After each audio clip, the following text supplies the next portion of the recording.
When I got engaged, I was just 20 years old. Young, yes, but not naive. We were both old souls in young bodies, me and the man I was going to marry. We had dreams, not fantasies. Plans, not illusions. Love, but also commitment.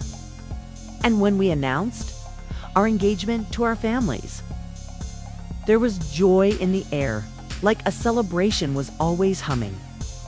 In the background of our lives, we set our wedding date quickly. We didn't want to drag things out. We were organized, goal-oriented, and in love.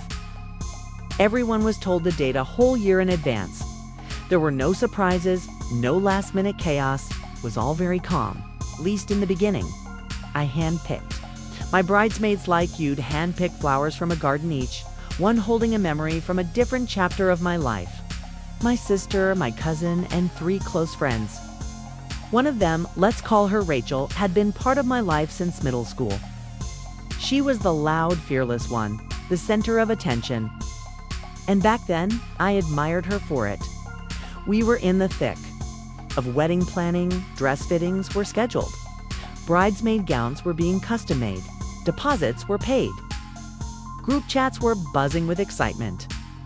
I genuinely believed these women were happy to be by my side, that they were celebrating me. But with Rachel, there was always a shadow, a whisper of something else. Something bitter behind the smiles. Then came August, 3 months before the wedding. Rachel invited my fiancé and me to spend a day on her boat at the local man-made lake. It was her and her husband and us, a couple's getaway. She seemed cheerful, eager even. I thought maybe I was just overthinking her mood swings all these years. Maybe this was going to be a chance to relax. A little break from the chaos of planning a wedding. Each couple packed a picnic. They brought a jet ski. Rachel was riding it around as if she was the queen of the lake. At one point, her husband asked her, "Did you put the bumper between the boat and the jet ski? You know that little thing that keeps 2 expensive vehicles from smashing into each other?" She waved him off. "It'll be fine," she said, laughing. We didn't touch the jet ski. We were just guests on their boat. We floated, ate lunch, laughed in the sun. Then we decided to move closer to the swimming area, so we were cruising. Along the depth finder on the boat started glitching. It claimed we were over 900 feet deep, which was impossible in a man-made lake. When we stopped and got into the water, we didn't think anything of it. It was just a tech hiccup.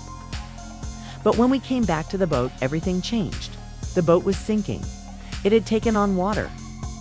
Half submerged already. Panic set in, like a rising tide in my chest. Rachel and I were rushed off to get help with a park ranger. Her husband left to get their truck and trailer, and my fiancé, my sweet, loyal Tom fiancé, was left alone, with a boat that was literally drowning. And he couldn't swim. They gave him the tiniest bucket, barely a gallon, and they told him to bail out the water alone for an hour. In the blazing August sun, the ramp was slippery. The boat just kept taking in more water. Still remember the helpless look in his eyes when we returned. He was exhausted, burned, his shirt soaked with sweat and lake water, his arms trembling. But despite everything, despite being treated like an unpaid deckhand on someone else's sinking ship, we felt bad for them. So we took Rachel and her husband to dinner that night, paid the bill, laughed, tried to make it. All okay? We were raised to be kind Evan to people who didn't deserve it. Then came the week before the wedding. That's when everything fell apart. Rachel called and backed out. Not with an apology, not with a good excuse. She said coldly that she wouldn't be in the wedding because it was unfair for me to schedule it on Halloween weekend. That it was the biggest party night of the year. That she had already spent $300 on costumes.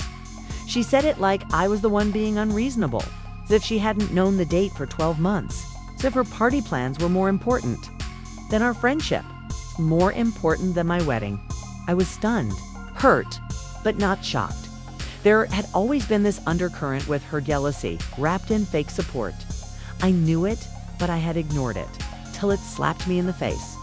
I tried to focus on the rehearsal, on the joy that was supposed to be mine.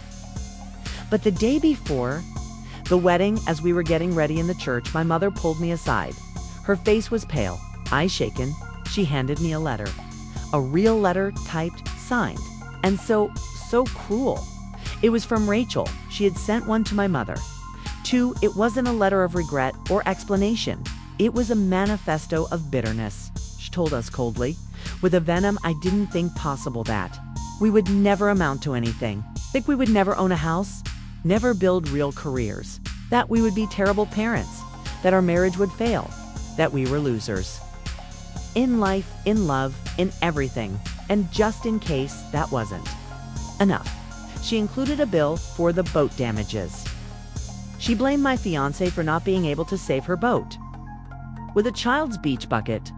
As if it were his fault, she refused to use the bumper, as if he had control over the water rushing in, as if he was responsible for her choices. That night I cried harder than I ever had in my life. Not because I lost a friend, but because I realized I never had one in her to begin with. But I held my head high. I walked down that aisle with grace. I married the man who stood beside me, not just that day, but every day after. Life wasn't perfect. No one's is. But we built a life. We worked hard, saved, bought our first house by the time we were 30. I put myself through graduate school and earned my master's degree. I built a real career, fulfilling, meaningful one. We had 3 beautiful children. Our oldest graduated college early and became a teacher, a leader, a light in the world, and yes, we eventually divorced. But it wasn't bitter. We lasted 18 years. 18 years of shared growth, laughter, and love. We're still friends. We still sit at the same table during holidays. We co-parent like adults. With love, not resentment. And then one date, 24 years after the wedding, I was enjoying the holidays with my family. Laughter filled the rooms. My brothers were outside tossing a football. Okay? Then they came in and said someone was asking for me. I stepped outside, and there she was, Rachel. She looked like a ghost of the girl I once knew.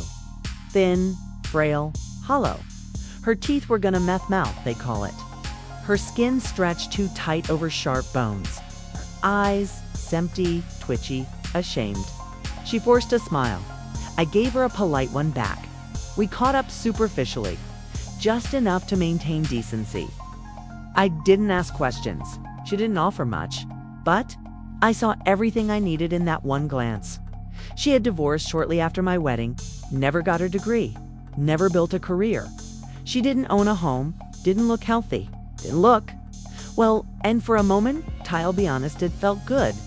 Not because I wished her pain, didn't, but because she had written a letter that was meant to crush me. A letter that said I'd be nothing.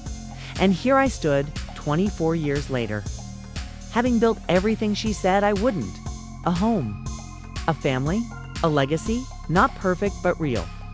She had tried to bury me. What she didn't know, I was a seed. I don't believe in measuring people by degrees or jobs or status. I believe in kindness, growth, resilience. But sometimes, just sometimes, it feels good to stand tall on the grave of someone's cruelty and say, I made it. It's because of you. In spite of you.